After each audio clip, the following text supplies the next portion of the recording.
बिस्मिल्लाहिर्रहमानिर्रहीम। अस्सलाम वालेकुम। Welcome to Sheri novels arc. कहानी शुरू करने से पहले चैनल को सब्सक्राइब कर लें और बेल बटन दबाकर नई कहानियों का नोटिफिकेशन हासिल करें। शुक्रिया। इमरान तेजी से दौड़ता हुआ वापस तहखाने में पहुंचा और उसने जल्दी से डब्बा खोलकर उसमें मौजूद एंटी गैस महलूल की शीशी और सिरिंज बाहर निकाली और फिर उसने बारी बारी अपने साथियों को इंजेक्शन लगाने शुरू कर दिए। उसके अंदाज में बेपनाह फुर्ती थी, क्योंकि उसे एडवर्ड की वापसी का खतरा था, क्योंकि हो सकता था एडवर्ड का कोई और अड्डा करीब हो और वो वहां से अपने साथी लेकर हमलावर हो जाए। सबसे आखिर में उसने कैनेडी को भी इंजेक्शन लगा दिया। सबसे पहले सफदर होश में आया और उसके बाद कैप्टन शकील। सफदर और शकील, तुम दोनों मशीन गन्ने उठाओ और बाहर जाकर पहरा दो। हम पर किसी भी वक्त हमला हो सकता है। जल्दी करो, मैं इस कैनेडी से थोड़ी सी पूछगिछ कर लूं। इमरान ने पिस्टल लेकर कैनेडी की तरफ बढ़ते हुए कहा।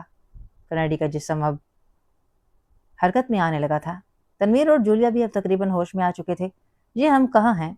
हमें क्या हुआ था? जूलिया ने होश में आते ही पूछा। बात करने का वक्त नहीं है, असलहा उठाओ और बाहर जाओ, जल्दी। इमरान ने झुककर कनेडी की कनपटी से पिस्तल लगाते हुए तेज लहजे में कहा। उसी लम्हे कनेडी ने कराहते हुए आंखें खोल दी। उठकर खड़े हो जाओ कनेडी, इमरान ने गुराते हुए कहा और कनेडी उसकी आवाज़ सुनकर हड़बड़ाकर पहले बैठा और फिर एक झटके से उठ खड़ा हुआ। वह हैरत भरे अंदाज में इमरान को और इधर उधर देख रहा था। जूलिया और तनवीर भी इस दौरान तहखाने से बाहर जा चुके थे और अब सिर्फ इमरान ही कनेडी के साथ तहखाने में मौजूद था। तुम जैक, तुम? कनेडी के लहजे में हैरत के साथ साथ अजीब सी उलझन की झलक नुमाया थी। सुनो, जैक मर चुका है और तुम देख रहे हो कि माइकल और जैक के बाकी साथियों की लाशें यहाँ पड़ी हुई हैं। अगर तुम इनमें शामिल नहीं होना चाहते तो जो मैं पूछूं सच सच बता दो, वरना एक लम्हे के लिए भी हिचकिचाए बगैर तुम्हें छलनी कर दूंगा, इमरान ने गुर्राते हुए कहा। उसका लहजा इस कदर सर्द था कि कनेडी का जिस्म बेख्तियार झटके खाने लगा। तुम कौन हो? कनेडी ने बुरी तरह बौखलाए हुए लहजे में कहा। तुम मुझे नहीं जानते, बस वही लॉर्ड ईस्टवुड समझो। और सुनो, मेरे पास इतना वक्त नहीं है कि मैं तुम्हारी हैरत दूर करता रहूं, इसलिए अगर तुम सच बताना चाहते हो तो बोलो, वरना मैं तुम्हें गोली मारूं और जाऊं। इमरान का लहजा पहले से भी ज्यादा सर्द हो गया। तुम क्या पूछना चाहते हो? कनेडी ने खौफजदा लहजे में पूछा। उससे शायद यकीन हो गया था कि इमरान जो कुछ कह रहा है वो इस पर अमल भी करने वाला है। गेम हाउस से हेडक्वार्टर का रास्ता बताओ और यह भी बताओ कि एडवर्ड का खास कमरा कहाँ है, इमरान ने सपाट लहजे में कहा। Game house, headquarter? कनेडी ने चौंकते हुए कहा, लेकिन दूसरे लम्हे वो चीख मार कर बेख्तियार उछल पड़ा, क्योंकि इमरान ने उसके पैरों के करीब गोली मार दी थी। अब अगर तुम एक लम्हे के लिए भी हिचकिचाए तो गोली दिल पर पड़ेगी, इमरान ने दांत पीसते हुए कहा। और इस बार कनेडी वाकई इस तरह शुरू हो गया जैसे बटन ऑन होते ही टेप रिकॉर्डर चल पड़ता है। उसने इमरान की मतलूबा बात से भी ज्यादा तफसीलात बतानी शुरू कर दी थी। बस इतना ही काफी है, इससे ज्यादा सुनने का मेरे पास वक्त नहीं है, इमरान ने कहा और ट्रिगर दबा दिया। तड़तड़ाहट के साथ ही कनेडी के हलक से चीख निकली और वो फर्श पर गिरकर तड़पने लगा। मशीन पिस्टल की गोलियां बराह रास्त उसके सीने पर पड़ी थीं। इमरान कनेडी के गिरते ही मुड़ा और तेजी से दरवाजे की तरफ बढ़ गया। उसने पलटकर इतना भी देखना गवारा न किया कि कनेडी मर गया है या जिंदा है, क्योंकि उसे मालूम था कि सीने पर 8-10 गोलियां खाने के बाद उसके जिंदा बच जाने का कोई सवाल ही पैदा न होता था, और उसके पास इतना वक्त न था कि वो उसकी मौत की तस्दीक करने में ज़ाया करता। बाहर बरामदे में उसके सारे साथी मौजूद थे। वो आपस में बातें कर रहे थे। ये आखिर चक्कर क्या है इमरान साहब? कैप्टन शकील ने इंतहाई संजीदा लहजे में कहा। चक्कर तो बहुत बड़ा है, लेकिन अब मैंने फैसला कर लिया है कि इस चक्कर को घन चक्कर बनाने की बजाय बेचक्कर बना दूं। आओ मेरे साथ, इमरान ने कहा और तेजी से सामने खड़ी कार की तरफ बढ़ गया। ये वही कार थी जिसमें एडवर्ड और माइकल आए थे। आखिर कुछ पता तो चले, हम अचानक बेहोश कैसे हुए, और फिर यहाँ नई जगह पर, और फिर इर्द गिर्द लाशें, सफदर ने कार में बैठते हुए पूछा। तनवीर और जूलिया दोनों खामोश थे। इस बार इमरान ने उन्हें मुख्तसर तौर पर अब तक गुजरने वाली सूरत हाल बता दी, क्योंकि वह खुद भी अब जहनी तौर पर उलझा हुआ था। मेरा ख्याल है उस टेप वाले किस्से को यहाँ की मुकामी इंटेलिजेंस पर छोड़ दिया जाए तो ज्यादा बेहतर है। जूलिया से ना रह गया तो वो बोल पड़ी। वाह, ये कैसे हो सकता है? भला पाकेशिया की मोन्नस को यहाँ कैसे छोड़ा जा सकता है? ऐसा ना हो फिर हमें दूसरी मोन्नस भी छोड़नी पड़ जाए। वैसे ये सारा चक्कर है मोन्नस का ही। इमरान का मूड यकलख्त बदल गया था। वो नॉर्मल हो गया था। कार अब इस इमारत से निकलकर सड़क पर दौड़ रही थी। तुमने फिर वही बकवास शुरू कर दी, जूलिया ने काट खाने वाले लहजे में कहा। इमरान साहब, बाजुकात अब ऐसी बातें करते हैं कि मुझे आपकी जहनी हालत पर शक पड़ने लगता है, सफदर ने मुस्कुराते हुए कहा। शक करना अच्छी बात नहीं होती। अब देखो, तुम अगर जूलिया पर शक करने लग जाओ तो जूलिया को कितना बुरा महसूस होगा। इमरान ने उसी तरह मुस्कुराते हुए जवाब दिया। दूसरी मोन्नस से तो मैं समझ गया हूँ कि आपका मतलब लामहला जूलिया से था, लेकिन ये पहली मोन्नस कौन है? सफदर ने हंसते हुए कहा, वो टेप जिसमें पाकेशिया के मफादात बंद है। इमरान ने कहा और इस बार सफदर के साथ साथ कैप्टन शकील भी हंस पड़ा। इस शख्स को सिर्फ बकवास करना ही आता है, अब मिशन यही रह गए हैं कि बस बैठे इसकी बकवास सुनते रहो। तनवीर हस्बे आदत जब बोला तो अपने मखसूस अंदाज में ही बोला, ये तो तुम्हारा मिशन हुआ, लेकिन मेरा मिशन क्या रहा है? इमरान ने मुस्कुराकर पूछा। बकवास करना, और तुम कर भी क्या सकते हो? तनवीर ने खार खाए हुए लहजे में जवाब देते हुए कहा। नहीं, तुम गलत समझे हो। मेरा मिशन अब ये रहा है कि बकवास सुनने वालों की समाअत बहाल रखने की जिदोजहद करता हूँ। अब तुम खुद सोचो, अगर मैं जिदोजहद ना करता तो तुम इस वक्त वहां तहखाने में लाश बने पड़े होते, फिर मेरी बकवास कौन सुनता? इमरान ने सर हिलाते हुए जवाब दिया, और तनवीर इस बार कोई जवाब देने की बजाय खामोश हो गया। जाहिर है इमरान की इस बात का वो क्या जवाब दे सकता था। वैसे फिक्र ना करो, हम इस वक्त जहां जा रहे हैं वहां तुम्हारी तबीयत के मुताबिक मिशन होगा। दिल भर के अपनी कसरें निकाल लेना। इमरान ने उसे खामोश देखकर कहा। ओह, तो आप कहीं रेड करने जा रहे हैं? सफदर ने चौंक कर पूछा। हाँ, अब मैं इस फजूल से सिलसिले को ख़त्म करना चाहता हूँ। पहले मैंने कोशिश की कि बराह रास्त गेम हाउस और उस एडवर्ड के हेडक्वार्टर पर हमला ना करूँ, क्योंकि वहाँ बेशुमार अफराद मर सकते हैं। और दूसरी बात यह है कि मुझे पहले से ये इल्म ना था कि एडवर्ड ने वो टेप यहाँ रखी हुई है, लेकिन अब जबकि मालूम हो गया है कि वो टेप वहाँ है, तो अब बराह रास्त रेड किए बगैर और कोई चारा नहीं है। इमरान ने इंतहाई संजीदा लहजे में कहा। लेकिन गेम हाउस और हेडक्वार्टर में तो डेथ ग्रुप के बेशुमार मुसल्लह अफराद हो सकते हैं, ये तो सरीहन खुदकशी है। जूलिया ने तेज लहजे में कहा। तो फिर मैं क्या करूं? अब तनवीर का मिशन पूरा हो सकता है या मेरा, और मेरा मिशन तनवीर को पसंद नहीं आया, इसलिए अब एक ही सूरत हो सकती है कि तनवीर का मिशन पूरा किया जाए। इमरान ने सर हिलाते हुए कहा। क्या एडवर्ड वहां मौजूद होगा? सफदर ने कहा। हो भी सकता है और नहीं भी, बहरहाल मेरा मकसद टेप हासिल करना है। बाकी रहा एडवर्ड से जूलिया का इंतकाम लेना, तो उसके लिए जूलिया और तनवीर दोनों को यहाँ छोड़ा जा सकता है। दिल भर कर इंतकाम लेते रहेंगे। इमरान ने कहा। बिल्कुल ठीक है, इमरान दुरुस्त कह रहा है। मैं और जूलिया उससे ऐसा इंतकाम लेंगे कि दुनिया याद करेगी। तनवीर अपनी मर्जी की बात सुनते ही फौरन बोल पड़ा। बकवास मत करो, मैं तुम्हारी सारी रगें जानती हूँ। तुम सीधी तरह बात करो कि तुमने हमें यहाँ छोड़ देने की बात क्यों की है? जूलिया ने फाड़ खाने वाले लहजे में कहा। जब तुम सारी रगें जानती हो तो फिर इस रग का भी तुम्हें इल्म होगा। मेरा मतलब है इश्क और रकाबत वाली रग का, इमरान ने कहा और फिर तेजी से सर एक तरफ कर लिया, वरना साथ वाली सीट पर बैठी हुई जूलिया का भरपूर थप्पड़ उसके चेहरे पर ही पड़ता। अरे अरे, ये रग तो मुझ में नहीं है, वरना न जाने कितने पहले शादी हो चुकी। मेरा मतलब है बीवी से मार खाने वाली। इमरान ने हंसते हुए कहा और इसके साथ ही उसने कार को एक साइड पर करके ब्रेकें लगा दी। अब हमने गेम हाउस पर रेड करना है, वहां से हेडक्वार्टर को रास्ता जाता है। उस रास्ते का मैंने कनेडी से मालूम कर लिया है, हेडक्वार्टर बंद है, उसमें कोई आदमी मौजूद नहीं है, इसलिए इसका दूसरा खुफिया रास्ता भी बंद है, वरना हम इस रास्ते से हेडक्वार्टर में दाखिल होते। लेकिन अब मजबूरी है, गेम हाउस से गुजरे बगैर हम हेडक्वार्टर में दाखिल नहीं हो सकते, और तुम जानते हो कि गेम हाउस में डेथ ग्रुप के कई आदमी मौजूद होंगे, इसलिए तनवीर का मिशन गेम हाउस में दाखिल होते ही शुरू हो जाएगा। जो भी मुसल्ला आदमी नजर आए बिला दुरे गोली चला देना। और ये भी सुन लो कि ये लोग आम आदमी नहीं हैं, छटे हुए गुंडे और बदमाश हैं, और उनकी दहशत पूरे शहर पर छाई हुई है। इसलिए मैं तुम में से किसी ने जरा सी भी गफलत की तो फिर मेरी बकवास सुनने से हमेशा के लिए महरूम रह जाएगा। इमरान ने इंतहाई संजीदा लहजे में कहा और कार का दरवाजा खोलकर नीचे उतर आया। बाकी साथी भी कार से नीचे उतर आए। उन सब ने मशीन गनें अपने अपने कोट के अंदर छुपाई हुई थी। इमरान साहब, बेहतर यह है कि अंधाधुंध फायरिंग करने की बजाय हम मुनज़्ज़म तरीके पर काम करें, सफदर ने कदम बढ़ाते हुए कहा। अब तक बहुत मुनज़्ज़म काम कर लिया है, अब जरा गैर मुनज़्ज़म भी हो जाए, कुछ जायका ही तब्दील हो जाएगा। क्यों तनवीर? इमरान ने मुस्कुराकर तनवीर की तरफ देखते हुए कहा। बिल्कुल बिल्कुल, मैं तो इस मुनज़्ज़म और प्लान वगैरह के अल्फाज से ही एलर्जिक हो गया हूँ, तनवीर ने जोशीले लहजे में जवाब दिया। उसकी आंखों में बेपनाह चमक आ गई थी। बस इतना ख्याल रहे कि कोई गैर मुसल्ला आदमी ना मारा जाए। अगर कोई असलहा निकालना चाहे तो बेदरेक भून डालना, इमरान ने गेम हाउस के दरवाजे के करीब पहुंचते हुए कहा। गेम हाउस के दरवाजे पर दो मुसल्ला अशखास खड़े थे।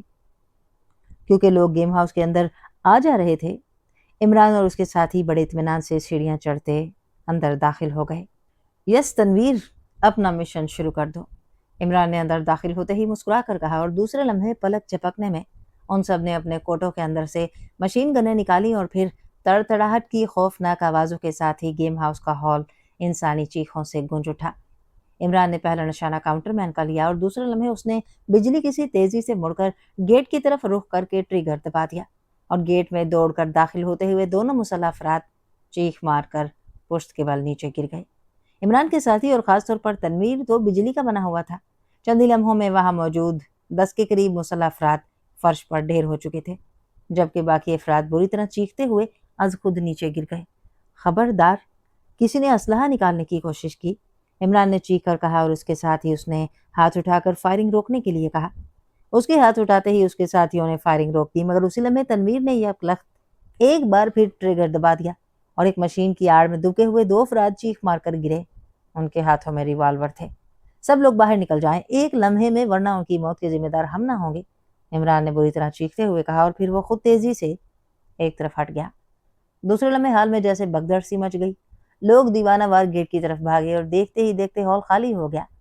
وہاں صرف زخمی تڑپ رہے تھے یا لاشیں پڑی ہوئی تھیں۔ دروازہ بند کر کے لاک کر دو صفدر، عمران نے کہا اور صفدر اور کیپٹن شکیل بجلی کسی تیزی سے گیٹ کی طرف لگ گئے۔ انہوں نے گیٹ بند کر کے اسے لاک کر دیا۔ اب آؤ میرے ساتھ اس چوہے کے بل کی تلاش میں، عمران نے کہا اور تیزی سے ایک راہداری کی طرف دوڑ پڑا۔ دروازہ ایک دھماکے سے کھلتے ہی ایڈورڈ نے چونک کر دروازے کی طرف دیکھا۔ دوسرے لمحے اس کے حلق سے بے اختیار چیخ نکلی اور ریسیور اس کے ہاتھوں سے گر پڑا۔ وہ ایک جھٹکے سے اٹھ کھڑا ہوا۔ اچھا، تو بل میں چوہے صاحب بذات خود بھی موجود ہیں، دروازے میں سے داخل ہوتے ہوئے عمران نے مسکرا کر کہا۔ تم اور یہاں؟ ایڈورڈ نے بری طرح ہکلاتے ہوئے کہا۔ اسے شاید اپنی آنکھوں پر یقین نہ آ رہا تھا۔ تو تم نے کیا سمجھ لیا تھا ایڈورڈ کہ تم یہاں اپنے بل میں چھپ کر موت سے بچ نکلو گے؟ عمران نے 2 قدم آگے بڑھتے ہوئے کہا۔ میں سچ کہہ رہا ہوں، ایڈورڈ نے ہکلاتے ہوئے کہا، لیکن دوسرے لمحے وہ بری طرح چیختا ہوا سائیڈ کے بل ریک کے اوپر جا گرا۔ عمران نے پوری قوت سے مشین گن کا بٹ اس کے کاندھے پر مارا تھا۔ تنویر، اس چوہے کو باہر نکالو اور دیکھو ذرا اس کی دم کتنی لمبی ہے جس کے بل پر یہ ناچ رہا ہے، عمران نے اس بار سنجیدہ لہجے میں کہا۔ اور تنویر، جو شاید پہلے سے اسی انتظار میں تھا کہ اسے اجازت ملے، وہ کسی بھوکے بھیڑیے کی طرح ایڈورڈ پر جھپٹا اور ایڈورڈ بری طرح چیختا ہوا اس کے ہاتھ کے ایک ہی جھٹکے سے میز پر سے گھسٹتا ہوا فرش پر آ گرا۔ اٹھ کر کھڑے ہو جاؤ بزدل، آج میں تمہیں بتاؤں گا کہ مس جولیا کی طرف ہاتھ بڑھانے والے کا انجام کیا ہوتا ہے، تنویر نے انتہائی قہرناک لہجے میں کہا اور ساتھ ہی زوردار کک ایڈورڈ کے پہلو میں جما دی۔ مگر دوسرا لمحہ ان سب کے لیے حیرت انگیز ثابت ہوا جب ایڈورڈ بجلی کسی تیزی سے اچھلا اور اس نے سیدھا کھڑا ہونے کی بجائے یکلخت کوس کی صورت میں اچھل کر جولیا کو پکڑا اور بجلی کسی تیزی سے اسے اپنے جسم کے آگے کر لیا۔ لیکن دوسرے لمحے وہ ایک بار پھر بری طرح چیختا ہوا الٹ کر سامنے فرش پر آ گرا۔ جولیا نے انتہائی خوبصورت انداز میں آگے کی طرف جھک کر ایڈورڈ کو اپنے سر کے اوپر سے الٹا کر فرش پر گرا دیا تھا۔ تنویر تیزی سے ایڈورڈ کی طرف بڑھنے لگا ہی تھا کہ جولیا نے ہاتھ اٹھا کر اسے روک دیا۔ رک جاؤ تنویر، اس نے میری عزت کی طرف ہاتھ بڑھایا تھا، اس کا انتقام میں خود لوں گی، جولیا نے گراتے ہوئے کہا اور تنویر جولیا کا لہجہ سنتے ہی 2 قدم پیچھے ہٹ گیا۔ رک جاؤ، پہلے میری بات سن لو، ایڈورڈ نے اچھل کر کھڑے ہوتے ہوئے کہا۔ تم نے اس وقت میری بات سنی تھی جو اب میں سنوں، جولیا نے کہا اور دوسرے لمحے وہ اپنی جگہ پر کسی لٹو کی طرح گھومی اور اس کی لات نصف دائرے کی صورت میں گھومتی ہوئی ایڈورڈ کی پنڈلی پر پوری قوت سے پڑی اور ایڈورڈ اچھل کر منہ کے بل گرا۔ مگر اب شاید اس کے ذہن پر بھی بھوت سوار ہو گیا تھا، کیونکہ اس کے گرتے ہی جولیا نے اچھل کر دوسرا وار کرنا ہی چاہا تھا کہ ایڈورڈ نے یکلخت کلابازی کھائی اور اس کی دونوں ٹانگیں پوری قوت سے جولیا کے پہلو پر پڑی اور جولیا بے اختیار دوڑتی ہوئی سائیڈ پر موجود بڑی میز پر جا گری۔ تم لوگوں نے ایڈورڈ کو کیا سمجھ رکھا ہے، ایڈورڈ نے بری طرح چیختے ہوئے کہا۔ اس کا چہرہ غصے کی شدت سے سیاہ پڑ گیا تھا۔ چوہا، اور کیا سمجھنا ہے، عمران نے بڑے مطمئن انداز میں مسکراتے ہوئے جواب دیا اور ایڈورڈ کراہتا ہوا جولیا پر حملہ آور ہوا، لیکن جولیا بجلی سے بھی زیادہ تیزی سے ایک طرف ہٹ گئی اور ایڈورڈ اپنے ہی زور میں منہ کے بل میز پر جا گرا۔ جولیا نہ صرف دوبارہ اپنے قدموں پر کھڑی ہوئی بلکہ اس نے ایڈورڈ کی گدی میں ہاتھ ڈالا اور پھر اس بھاری بھرکم ایڈورڈ کو نہ صرف ایک ہاتھ کے بل پر اٹھا کر کھڑا کر دیا بلکہ اس کے دوسرے ہاتھ کی کلائی پوری قوت سے ایڈورڈ کی گردن پر پڑی اور ایڈورڈ کسی گیند کی طرح اچھل کر تنویر کے قدموں میں جا گرا۔ تنویر نے پوری قوت سے اس کے سر پر بوٹ کی ٹھوکر ماری اور ایڈورڈ کسی پلے کی طرح چیختا ہوا پیچھے کی طرف گھسٹا ہی تھا کہ جولیا نے فضا میں اچھل کر دونوں پیر جوڑ کر اس کی پشت پر عین ریڑھ کی ہڈی پر जंप लगाया और एडवर्ड के हलक से इस तरह चीख निकली जैसे ये उसकी जिंदगी की आखिरी चीख हो। जूलिया का जिस्म किसी गेंद की तरह एक बार फिर उछला और इस बार एडवर्ड का फड़कता हुआ जिस्म यकलख्त साकित हो गया। बस बस जूलिया, हट जाओ, इसकी रीढ़ की हड्डी बेकार हो गई है, अब ये जिंदा लाश है।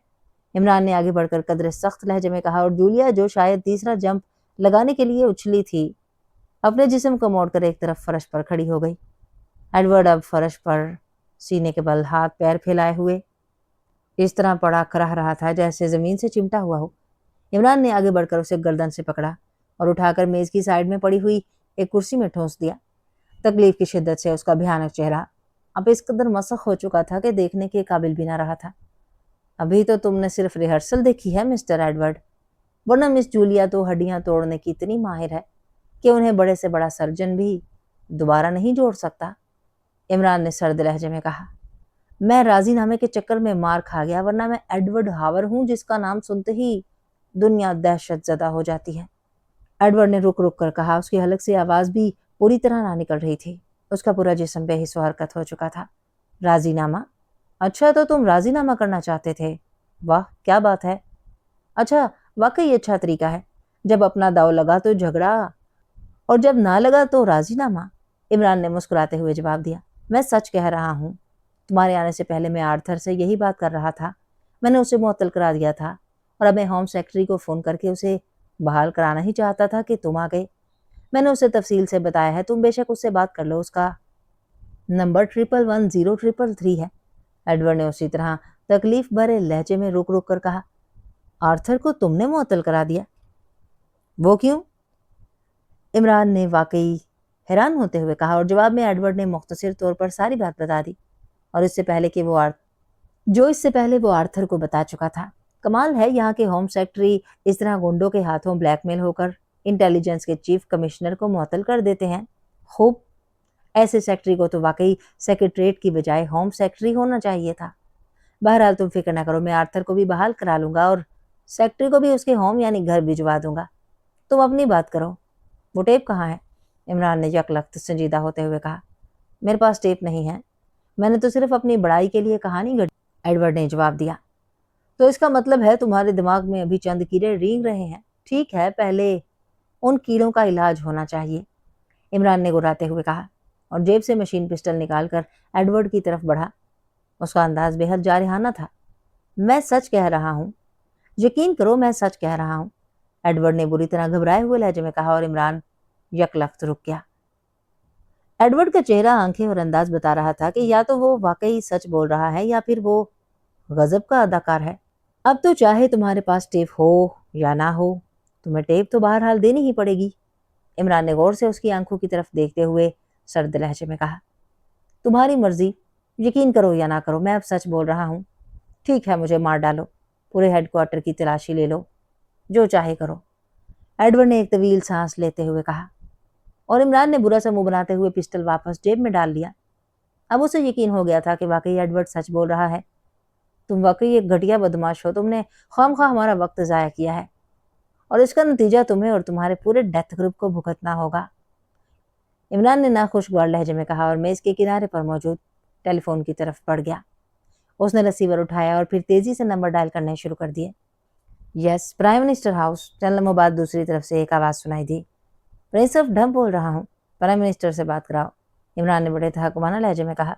यस सर, होल्ड ऑन करें, दूसरी तरफ से मोदबाना लहजे में कहा गया और एडवर्ड की आंखें हैरत से उबलकर बाहर उछलने के करीब हो गईं। वो शायद तसव्वुर भी ना कर सकता था कि कोई शख्स प्राइम मिनिस्टर ऑफिस से इस तरह भी बात कर सकता है। यस, प्राइम मिनिस्टर रॉबिन्सन, एक लम्हे बाद दूसरे तरफ से वज़ीर आज़म की बावकार आवाज़ सुनाई दी। प्रिंस ऑफ ढम स्पीकिंग, इमरान ने उसी तरह बावकार लहजे में कहा। ओह प्रिंस, आप अभी तक यहाँ हैं, जबकि मेरे ख्याल में आप पाकेशिया वापस चले गए हैं, वज़ीर आज़म की हैरत भरी आवाज़ सुनाई दी। आपके ख्याल की टिकटें हमें नहीं मिल सकती थीं? सुनते हैं बहुत महंगी हैं, इमरान यकलख्त अपने असल मूड में आ गया। टिकटें? मेरे ख्याल की? ओह अच्छा अच्छा, समझ गया, वज़ीर आज़म ने यकलख्त बड़े बेतकल्लुफ़ाना अंदाज में कह कहा लगाते हुए कहा। मकसद के रकम की ज़रूरत है, वज़ीर आज़म ने बड़े बेतकल्लुफ़ाना अंदाज में हंसते हुए जवाब दिया। رقم کی ضرورت ہوتی تو مجھے یہاں رقم کمانے کا بہت اچھا نسخہ معلوم ہو گیا ہے۔ ذرا سی بدماشی کی اور ہوم سیکٹری تک کے لیول کے لوگ رقم تو ایک طرف انٹیلیجنس کے چیف کمشنر کو معطل کر دینے پر تیار ہو جاتے ہیں۔ عمران نے بڑے طنزیہ لہجے میں کہا، یہ آپ کیا کہہ رہے ہیں؟ یہ کیسے ممکن ہے؟ وزیر اعظم نے اس بار انتہائی سنجیدہ اور حیرت بھرے لہجے میں کہا، میں ٹھیک کہہ رہا ہوں۔ آپ نے کبھی ڈیتھ گروپ کا نام سنا ہے؟ عمران نے خشک لہجے میں کہا، ڈیتھ گروپ؟ او ہاں، بس مجھے اتنی اطلاعات ضرور ملتی رہتی ہیں کہ اس نام کا ایک گروپ ہمارے ملک میں موجود ہے جو ہر قسم کے جرائم میں ملوث ہے، لیکن اس سے زیادہ تفصیل کا مجھے علم نہیں ہے۔ ویسے ایسے مجرم تو بہرحال سوسائٹی میں ہوتے ہی ہیں اور پولیس وغیرہ ان کے خلاف کام کرتی ہی رہتی ہے۔ وزیر اعظم نے سنجیدہ لہجے میں کہا، لیکن اگر ایسے لوگ اتنے بااثر ہو جائیں کہ ہوم سیکٹری تک کو بلیک میل کر سکتے ہیں تو پھر ایسے مجرموں کو زندہ رہنے کا حق نہیں ہوتا۔ عمران نے جواب دیا، آپ درست کہہ رہے ہیں۔ اگر ایسا ہے تو آپ مجھے تفصیلات بتائیے، میں ابھی اس کے خلاف اسپیشل آرڈر پاس کرتا ہوں، وزیر اعظم نے کہا، اور عمران نے اسے تمام تفصیلات بتا دیں۔ اوہ پرنس، آپ کی رپورٹ سن کر مجھے احساس ہو رہا ہے کہ آپ کو رقم کی نہ صحیح ہمیں عقل کی بہرحال ضرورت ہے۔ ایسے گروپوں کو نظر انداز نہیں کرنا چاہیے بلکہ انہیں پوری قوت سے کرش کر دینا چاہیے۔ یہ سوسائٹی تو ایک طرف حکومت کے لیے بھی خطرناک ثابت ہو سکتے ہیں۔ وزیر اعظم کا لہجہ انتہائی خشک تھا۔ چلو شکر ہے آپ کو احساس ہو گیا۔ اب میری رپورٹ کا یہ فائدہ تو ضرور ہوگا، ہمیں آپ کے خیال کی ٹکٹیں مفت مل جائیں گی۔ میں یہاں ڈیتھ گروپ کے ہیڈ کوارٹر میں موجود ہوں، اس کا سرغنہ میرے سامنے بے حس پڑا ہوا ہے۔ آپ مسٹر آرتھر کو بحال کر کے یہاں بھجوا دیں، عمران نے مسکراتے ہوئے کہا۔ او یس، میں بھی خصوصی آرڈرز کرتا ہوں، وزیر اعظم نے جلدی سے کہا۔ ٹکٹیں ضرور بھجوائیے گا مسٹر آرتھر کے ساتھ، عمران نے کہا اور رسیور رکھ دیا۔ صفدر، تم گیٹ پر جاؤ، مسٹر آرتھر آئیں تو انہیں اندر لے آنا، عمران نے ریسیور رکھ کر صفدر سے کہا اور صفدر سر ہلاتا ہوا واپس مڑ گیا۔ کیا اسے زندہ چھوڑ دو گے؟ تنویر نے ہونٹ کاٹتے ہوئے ایڈورڈ کی طرف اشارہ کر کے عمران سے کہا۔ کیا تم اس کی ریڑھ کی ہڈی جوڑ سکتے ہو؟ عمران نے چونک کر پوچھا۔ ریڑھ کی ہڈی؟ نہیں، میں تو نہیں جوڑ سکتا، لیکن تنویر نے منہ بناتے ہوئے کہا، تو پھر رہنے دو اور اس سے عبرت پکڑو۔ یہ مس جولیا کی طرف سے تمہیں اشارہ ہے کہ جولیا کو یہ فن بھی آتا ہے، عمران نے مسکراتے ہوئے کہا۔ تم پھر پٹری سے اتر رہے ہو، جولیا نے غصیلے لہجے میں کہا۔ یہ پٹری سے اترتا تو وہ ہے جو پٹری پر ہو، اور پٹری، عمران نے فکرہ شروع ہی کیا تھا کہ یکلخت اچھل کر ایک طرف ہٹ گیا، ورنہ جولیا کا گھومتا ہوا ہاتھ اس کے چہرے پر پڑتا۔ ارے ارے، میں تو کہہ رہا تھا کہ پٹری ہی ٹیڑھی ہے، میں کیا کروں، عمران نے کہا، اور اس بار کیپٹن شکیل کے ساتھ ساتھ تنویر بھی ہنس پڑا۔